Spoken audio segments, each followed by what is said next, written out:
Hello, Bacho. Let's read the question. The question says, what is the ratio of kinetic energies of 3 gram of hydrogen and 4 gram of oxygen at T Kelvin? Option A, 12 ratio 1. Option B, 6 ratio 1. Option C, 1 ratio 6. And option D, 24 ratio 1. So question में हमको ये पूछा गया कि what is the ratio, मतलब हमको ratio निकालना है काइनेटिक एनर्जी का 3 gram hydrogen and 4 gram oxygen का टी केल्विन पे. So these are the options. So the key concept of this question is, let me write down this key concept properly. The key concept of this question is kinetic energy. Kinetic energy.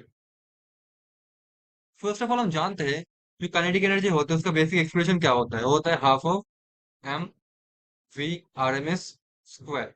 ये V R M S क्या होता है? हम जानते हैं कि system में बहुत सारे गैस मॉलिक्यूल्स होते हैं और हर गैस मॉलिक्यूल का वेलोसिटी बहुत अलग अलग होता है. V1 V2 V3 so on, अलग अलग होता है. तो उसी के लिए हमको कंसेप्ट करना होगा जहाँ पे हम लोग एक पर्टिकुलर वेलोसिटी के माध्यम से उसको डिनोट कर पाए, and that is called V R M S. R M S means root mean square velocity.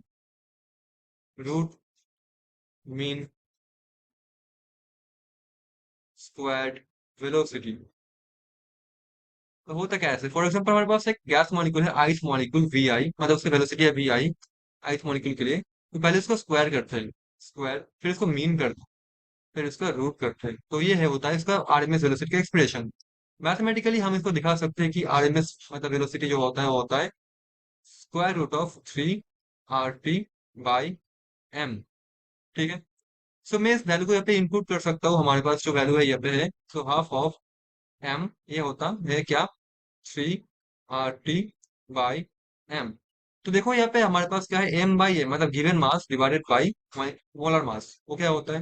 वो होता है नंबर ऑफ मोल्स. तो हाफ ऑफ N 3 RT मतलब half of N multiplied by 3 RT. तो आप देख पा रहे हो क्या होगा, N RT मतलब 3 nRT/2. सो एक पर्टिकुलर टेम्परेचर पे क्या होगा, बस एन ही है variable. So kinetic energy will depend on proportionality N. जिसका एन ज्यादा है उसका काइनेटिक एनर्जी ज्यादा.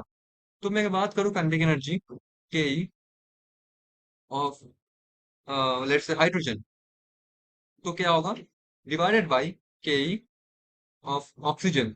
तो सिंपली हो जाएगा N of hydrogen divided by N of oxygen.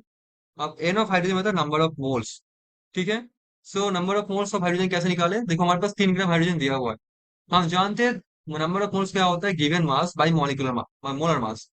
तो हमारे पास है 3 ग्राम मतलब 3 डिवाइडेड बाई क्या होता है, मोलर मास हाइड्रोजन का 2 होता है, डिवाइडेड बाई कितना ऑक्सीजन दिया हुआ है, 4 ग्राम ऑक्सीजन दिया हुआ है. सो 4 मोलर मास क्या होता है, 32 होता है. ठीक है. तो इसको कैलकुलेट करना होगा, 3/2 मल्टीप्लाइड बाई 32/4. तो ये हो जाएगा हमारे पास 12. ठीक है. मतलब के ई ऑफ हाइड्रोजन रेशियो के ई ऑफ ऑक्सीजन क्या हो जाएगा, ये हो जाएगा 12/1. कौन से ऑप्शन पे है? ऑप्शन नंबर ए पे है 12/1. So A is the answer of this question. Hope you understood it well. Thank you so much.